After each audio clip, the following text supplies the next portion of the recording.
Good evening my dear viewers. तो आज आप लोग के लिए सबसे बेहतरीन टॉपिक लेकर के आया हूँ। टॉपिक है नक्सलिज्म, खास करके बच्चों के बीच में। ये जो हमारे जो आप छोटे छोटे बच्चे देख पा रहे होंगे, तो ये इन लोगों के पास एक डिबेट रखा गया है नक्सलिज्म को लेकर के। नक्सलवाद क्या है, आखिर नक्सलवाद होता क्या है, और नक्सलवाद की जो शुरुआत हुआ कहाँ से हुआ, और नक्सलवाद से कितने भारत में राज्य प्रभावित रहे, और खास करके नेशंस बिल्डिंग ना एक प्रकार के प्रभाव पड़ा, ये भी हम लोग यहाँ पे देखेंगे। और साथ साथ ये देखेंगे नक्सलवाद बढ़ रहा है या घट रहा है, और नक्सलवाद से जो देश को हानि पहुँचा, ये भी हम लोग यहाँ पे समझने की कोशिश करेंगे बच्चों लोगों के माध्यम से, ठीक है।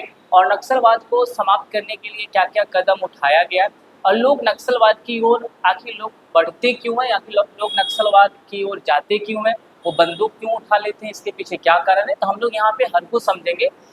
बच्चों का ओपिनियंस जानेंगे, पॉइंट ऑफ व्यू जानेंगे। तो यहाँ पे आप लोग अपने जनरली ये नहीं करेंगे कि आप लोग अपने दिल पे ले लेंगे कि बच्चे नक्सलवाद को लेकर क्या कर रहे हैं, क्योंकि ये लोग अभी 12th के स्टूडेंट हैं और इनका अपना पॉइंट ऑफ व्यू होगा, और ये अपने अकॉर्डिंग बताएंगे कि इनके लिए नक्सलवाद क्या है, क्यों बनते हैं, ठीक है। तो सबसे पहले हम लोग बच्चों का जो इंट्रोडक्शन है मैं आपको दिलवा दूँ, ठीक है। तो सबसे पहले आप इस ग्रुप से जहाँ पे आप शुरू कीजिए, आप कौन हैं और आपका नाम क्या है और कहाँ पढ़ते हैं। मेरा नाम विभीषण कुमार है। मैं निष्ठा आर्ट्स का छात्र हूँ और आज हम लोग अपने दोस्तों के साथ नक्सलवाद पे एक पॉजिटिव डिबेट करने वाले हैं। Okay, next. मेरा नाम सत्यम पांडे है। मैं निष्ठा आर्ट्स का स्टूडेंट हूँ। आज हम लोग नक्सलवाद पे डिबेट करने वाले हैं। नेक्स्ट। और हम निष्ठा आर्ट्स के स्टूडेंट हैं और आज हम लोग नक्सलवाद पर डिबेट करेंगे। ओके, आज़ाद भारत में नक्सलवाद को लेकर के क्या क्या समस्या आई और लोग नक्सलवाद की ओर क्यों बढ़ा, ठीक है। तो मैं आपसे ही शुरू करूंगा, ठीक है, विभीषण कुमार, ठीक है, कि नक्सलवाद, पहले तो आप ये समझाओ कि नक्सलवाद क्या होता है। नक्सलवाद सर, पहले हम इसके कुछ इतिहास पे जाते हैं।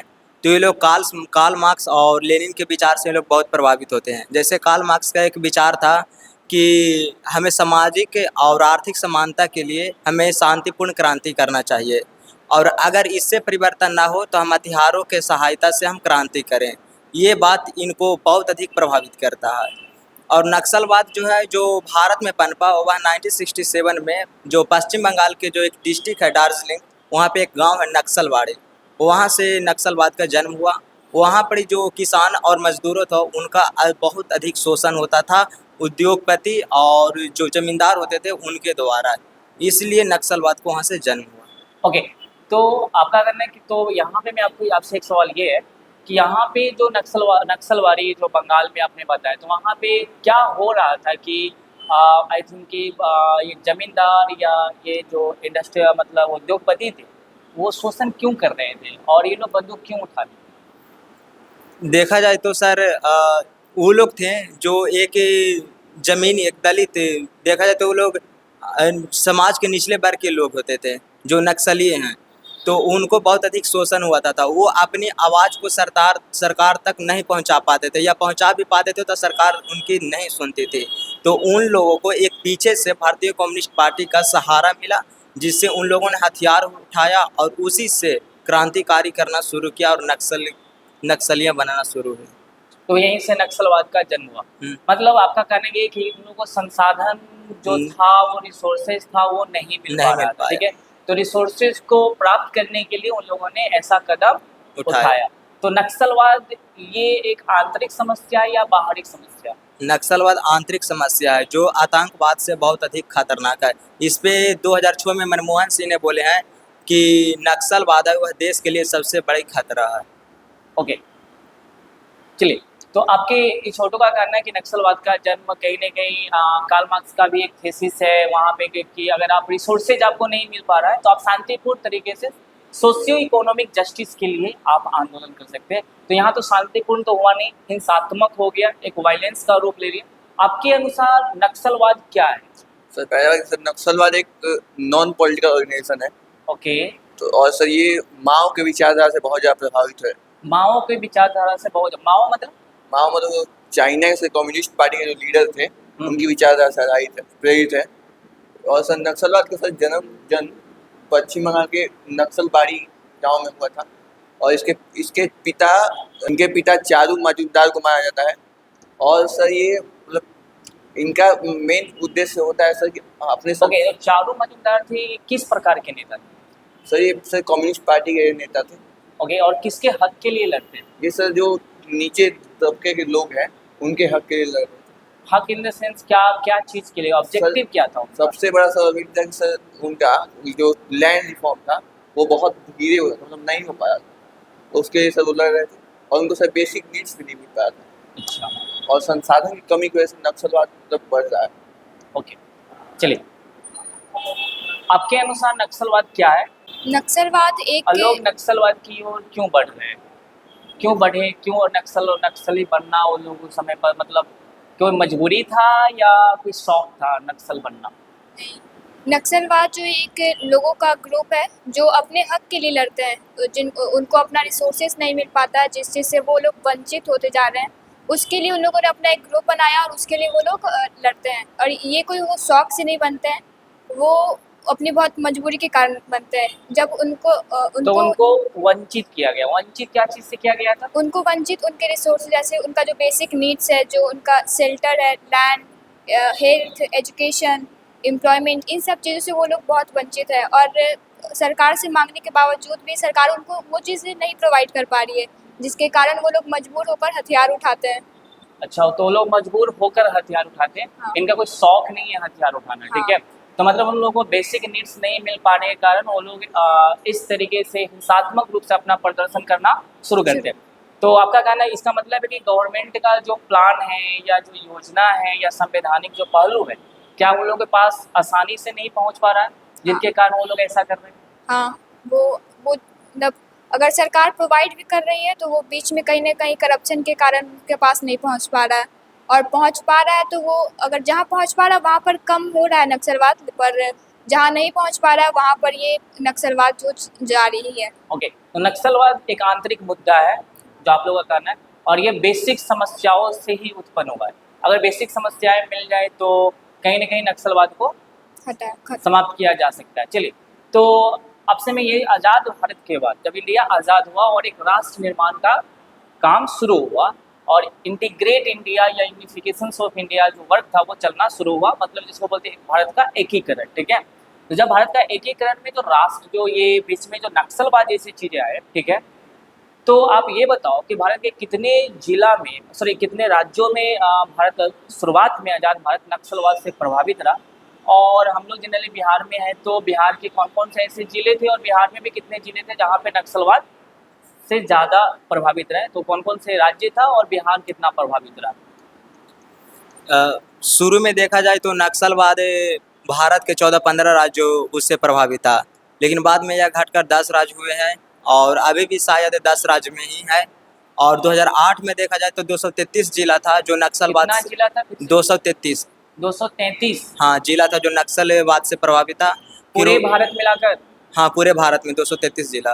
ओके, फिर 2021 में देखा गया तो 90 जिला है जो नक्सलवाद से प्रभावित था, और अभी 2024 में 43 या 46 जिला ऐसे है जो नक्सलवाद से प्रभावित है। ओके, बिहार तो में एक सेकंड में फिर से 2008 में कितने जिला मतलब नक्सलवाद के चपेट में थे? 233। 233 जिला नक्सलवाद की चपेट में थे। उसके बाद 2021 में 90 जिला। 2021 में, आज से 3 साल पहले 90 जिला, मतलब 233 से घटकर 90 पे आ गए। हाँ। और अभी 43 या 46 जिला है जो नक्सलवाद नक्सलवाद से चपेट में। हाँ। अच्छा, तो जो भारत के जो ये 10 जिले या 15 जो स्टेट आपने बताया जो नक्सलवाद की चपेट में आज़ाद भारत में आया था, ठीक है, तो कहीं ना कहीं वहाँ पे सामाजिक और आर्थिक शोषण ज़्यादा रहा होगा। तो वो कौन कौन से स्टेट था जो नक्सलवाद के चंगुल में आया या चपेट में आया था उस समय? उस समय देखा जाए तो एक बिहार, यूपी, एमपी और छत्तीसगढ़, आंध्र प्रदेश, तेलंगाना, ये सब राज्य था और भी अधिक राज्य थे। राजस्थान वगैरह भी रहे होंगे, है ना? तो ये सब नक्सलवाद के चपेट में आया था। नक्सलवाद को लेकर के जो सबसे फेमस स्लोगन है, जो नारा है, वो क्या है? उनका प्रसिद्ध नारा या स्लोगन होता था, हाँ हमने उठा ली है तुम्हारे खिलाफ बंदूक, हाँ हमने उठा ली है तुम्हारे खिलाफ बंदूक, तुम जो समझते हो तमंचों की भाषा। कि बिहार में, ठीक है, कौन कौन सा ऐसा एरिया रहा, क्षेत्र रहा जो नक्सलवाद से प्रभावित है? सर बिहार में सर अभी लगभग सर 10 जिले हैं जो कि नक्सलवाद से प्रताड़ित है। नक्सलवाद से प्रभावित है, वो कौन कौन से जिला हैं? सर वो जिले हैं सर रोहतास, औरंगाबाद, गया, मुंगेर, जमुई, गया। तो ये सब जो जिले हैं वो नक्सलवाद से प्रभावित है।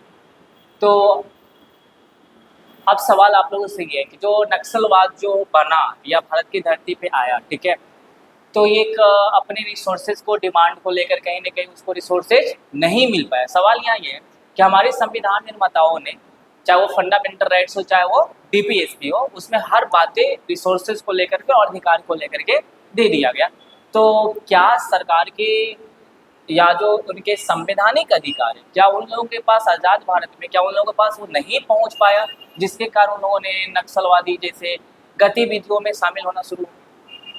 हाँ, नहीं पहुँच जो भी संविधान में तो बहुत सारे राइट्स है, बहुत सारे पॉलिसी भी बनाए गए हैं गवर्नमेंट के द्वारा, पर उन लोगों को वो चीज़ नहीं मिल पा रहा है, इसलिए वो लोग बंदूक उठाते हैं। क्योंकि अगर संविधान में जितने चीज़ लिखे हुए हैं, जितने राइट्स के बारे में लिखे गए हैं, क्योंकि जो जो डाउन ट्रोडन पीपल है, जो बैक ट्रोडन पीपल है इंडियन सोसाइटी के, उनके लिए अलग से बहुत सारे पॉलिसीज़, बहुत सारे लॉ, शेड्यूल्ड भी बना हुआ है उनके लिए, 5th शेड्यूल। तो अगर उनको ये सब चीज़ अगर मिलता है तो वो शायद नहीं उठाते बंदूक। और अगर संविधान के हर एक चीज़ को अच्छे से इम्प्लीमेंट किया जाए ग्राउंड लेवल पर इंडिया में, तो ये चीज़ देखने के लिए नहीं मिलेगा।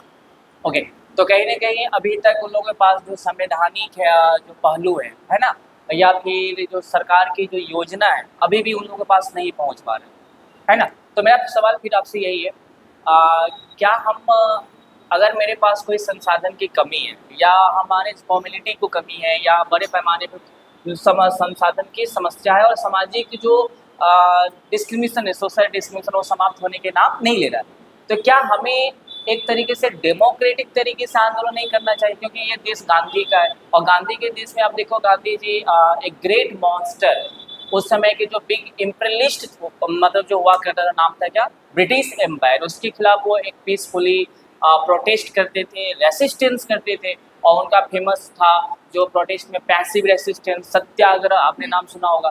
तो गांधी की धरती पे क्या हम गांधीवादी तरीके से सरकार से अपना डिमांड नहीं रख सकते? हाँ, हम क्या नक्सली बनना, हिंसा करना ही सही है, या हम गांधीवादी तरीके से आंदोलन कर सकते हैं? क्योंकि हिंसा कहीं ना कहीं हमारे राष्ट्र निर्माण के लिए भी खतरा है ना। तो हम अपने संसाधन गांधीवादी तरीके से मान लें, सरकार से मांगे, डिमांड करें, क्या ये पॉसिबल नहीं? हाँ, ये पॉसिबल है कि हम गांधी आइडियोलॉजी को भी लेकर प्रोटेस्ट कर सकते हैं, क्योंकि गांधी का जो आइडियोलॉजी है वो लिबरल आइडियोलॉजी है, वो लिबरल तरीके से प्रोटेस्ट करते हैं। पर जो नक्सलिज्म है वो रेडिकल आइडियोलॉजी का है।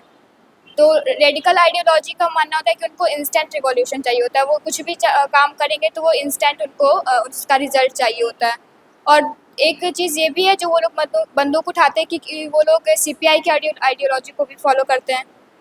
तो जो सीपीआई का आइडियोलॉजी होता है वो भी रेडिकल होता है, तो जिसके कारण वो लोग बंदूक उठाते हैं और उनको लगता है कि हम अगर बंदूक नहीं उठाएंगे, सीपीआई इन द सेंस की एक्सट्रीम वाले, एक्सट्रीम लेनिनिस्ट हाँ। And Marxist. हाँ, ओके, तो उनको लगता है कि अगर हम बंदूक नहीं उठाते हैं तो उनको उनका अधिकार नहीं मिलेगा, उनका जो हक है वो नहीं उनको मिल पाएगा, इसलिए वो अपना बंदूक उठाते हैं। ओके, कि मुझे शोषण से मुक्ति नहीं मिल पाएगा, संसाधन नहीं मिल पाएगा, तो अगर हमें शोषण से मुक्ति होना है और संसाधन हमें पाना है तो कहीं ना कहीं उस तरीके से बंदूक उठा रहते हैं, ठीक है।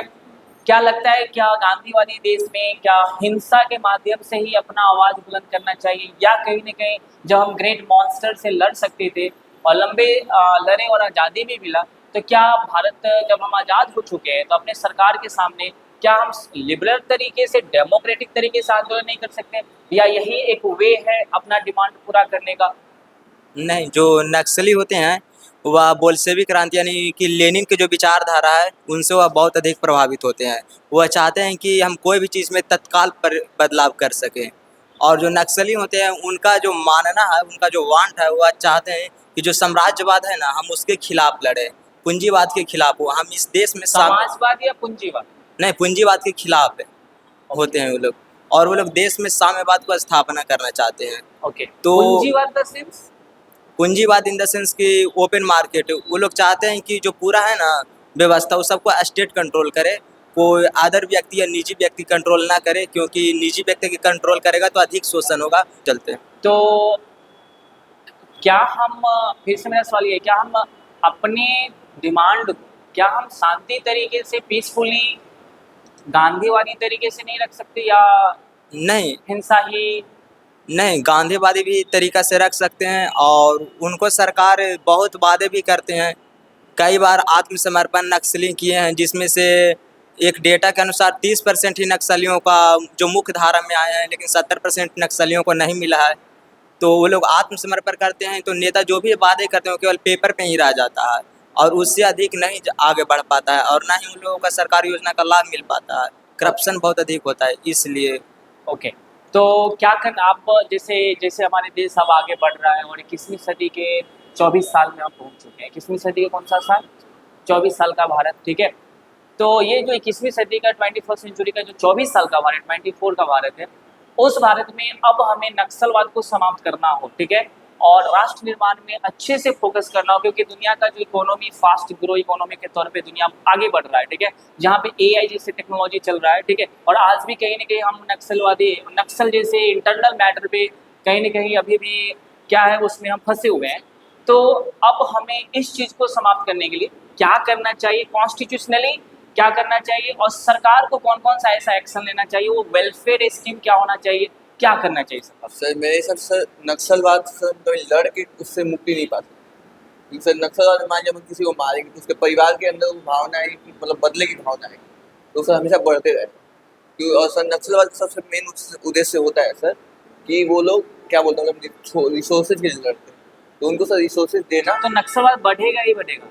हाँ वो नहीं, जैसे इसने कहा था कि नक्सलवाद जो है, वो बोल रहे हैं कि यदि हिंसा करना है तो हिंसा से अगर अब करें तो नक्सलवाद कभी खत्म नहीं हो सकता। ओके, तो क्या अब क्या करना चाहिए हमें सर नक्सलवाद सबसे पहले सर जो उन लोगों को सर बेसिक नीड्स देना चाहिए, और दूसरी बात सर जो जैसे छत्तीसगढ़ हो गया, झारखंड हो गया, वहाँ के सर रिसोर्सेज हैं वो दूसरे राज्यों में जाते हैं, वो उनको सर थोड़ा कम करके और अपने राज्यों में रख के वहाँ पे इंडस्ट्री खोलनी चाहिए, ताकि वहाँ पे एम्प्लॉयमेंट बढ़े और वहाँ पे नक्सलवाद कम हो सके।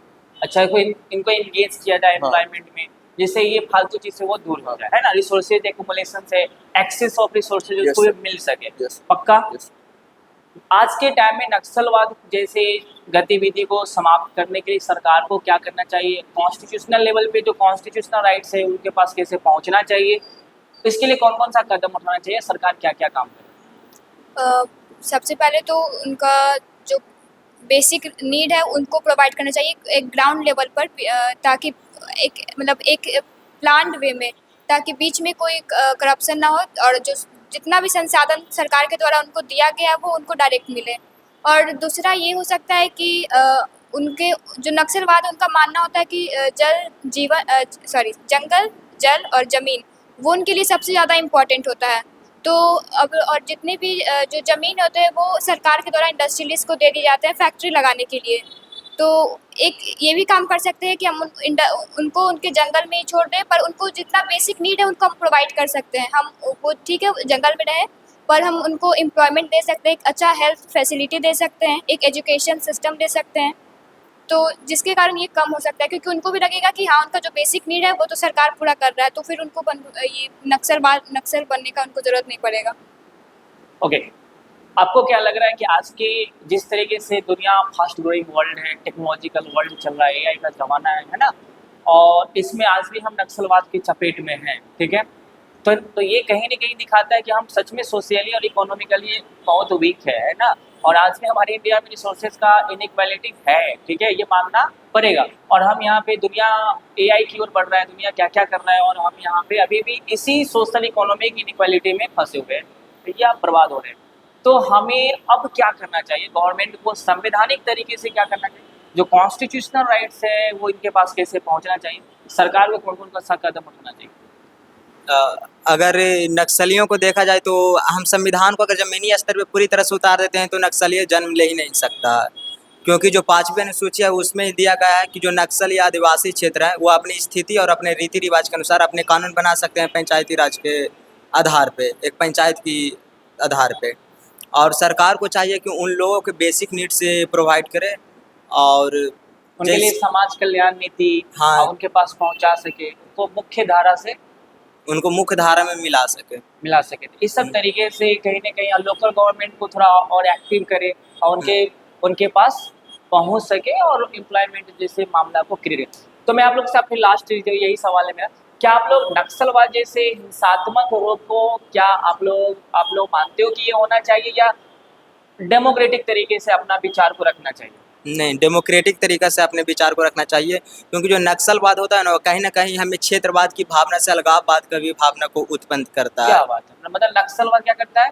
अलगाववाद की भावना को क्षेत्रवाद भी और जन्म देता है। अलगाववाद की भावना जो राष्ट्र निर्माण के लिए खतरा, बहुत हानि होता है, आगे चल के हो सके तो सिविल वार भी हो सकता है इसमें आधार पे। और इसके आधार पे गृह युद्ध के माहौल भी बन सकता है। बन तो कहीं ना सकता है। कहीं अपना मैटर, जो अपनी प्रॉब्लम है या जो भी समस्या है उसको कैसे रखा जाए, तो डेमोक्रेटिक डेमोक्रेटिक तरीके तरीके से सरकार से कॉन्स्टिट्यूशनली डिमांड किया जाए, कॉन्स्टिट्यूशनल कंट्री में, और एक बेस्ट तरीका हो सकता है। और बेस्ट। सरकार को भी अपना जो क्या बोलते हैं उसको, जो वादे करते हैं वादे उनको हैं, पूरी जो तरह से promise दिया है जाए। ना, हाँ। वो क्या कर सके वहाँ। पूरी तरह से दिया जाए। पक्का? पक्का। आपको क्या लग रहा है? सर मेरे हिसाब से नक्सलवाद कभी भी एक मतलब सही मायना नहीं है अपना बात रखने का। अगर आपको अपना बात रखना है तो आप डेमोक्रेटिकली शांतिपूर्वक रख सकते हैं।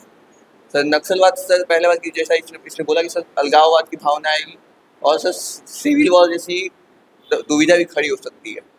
और सर इंडिया सर जहाँ पे अपना मतलब बहुत सारा जो रिसोर्स मतलब पैसे को वो बाहरी काम के लिए यूज कर सकता है, उसमें सर वो बहुत सारा अपना मतलब नक्सलवाद को ख़त्म करने के लिए उसको यूज करना पड़ता है सर भारत को, अपना फाइनेंस। तो आप लोग नक्सलवाद की ये जो परिभाषा उससे आप लोग थोड़ा दूर हो, मतलब हमें ये हिंसात्मक रूप अच्छा नहीं, नहीं सर। अपने आवाज डेमोक्रेटिक तरीके से ही यस सर। अच्छा है। आपका क्या मानना है?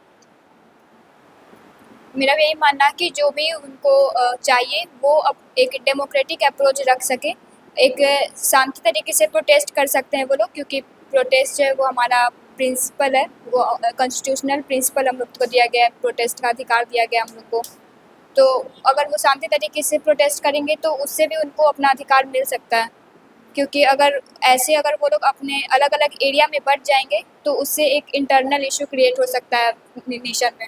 Okay, very nice. तो ये था नक्सलवाद पे हमारे बच्चों का कुछ पॉइंट ऑफ व्यू, कुछ पर्सपेक्टिव। छोटे छोटे स्थान है निस्टार्स, ठीक है, ये आप लोगों को जो प्रॉमिस किया गया था या संस्थान के द्वारा, क्या ये प्रॉमिस को पूरा कर पाए, और यहाँ पढ़कर आपको पढ़ने के बाद आपको कैसा फील होता है? यहाँ जो प्रॉमिस किया गया जाता है उससे कहीं अधिक दिया जाता है। सभी जगह देखा जाएगा तो केवल सिलेबस ही पढ़ाया जाता है, यहाँ सिलेबस के साथ साथ आपके विचार और आपके तर्क शक्ति को भी बढ़ाया जाता है। यहाँ अपॉर्चुनिटी बहुत अधिक मिलता है। क्या बात है, आपको बताइए कि निस्टार्स में आपको पढ़कर कैसा लग रहा है, क्योंकि आप लोग हमसे जुड़े हुए हो, तो कैसा लग रहा है निस्टार्स में अपने पॉइंट्स रखना और पॉइंट्स बेझिझक रखना, कोई किसी का प्रेशर नहीं है ना, कोई दबाव भी नहीं, आप लोग खुद पॉइंट्स रख रहे हो, मेरा इसमें कोई दबाव बिल्कुल नहीं। क्या मेरा कोई दबाव है? नहीं है ना, आप लोगों ने खुद रिसर्च करके लाए हो, है ना? तो कैसा लग रहा है निस्टार्स सर काफ़ी अच्छा लग रहा है सर, क्योंकि सर यहाँ पे सबसे बड़ी बात है सर अपना पॉइंट ऑफ व्यू रखने का पूरा मतलब चांस मिलता है आपको। और अगर सर कभी भी कोई प्रॉब्लम होता है तो आप मतलब सॉल्व कर देते हैं, ऐसा कोई बात नहीं है। ओके, आपको कैसा लग रहा है निस्टार्स में पढ़कर? बहुत ही अच्छा लगा, क्योंकि यहाँ का जो माहौल है वो बहुत ही फ्री है, मतलब ऐसा नहीं लगता कि कोई हमको बांधे हुए है। हमको जो बोलना होता है, हमको जो बताना होता है अपना ओपिनियन, वो बहुत ही बेझिझक बोल सकते हैं। ओके।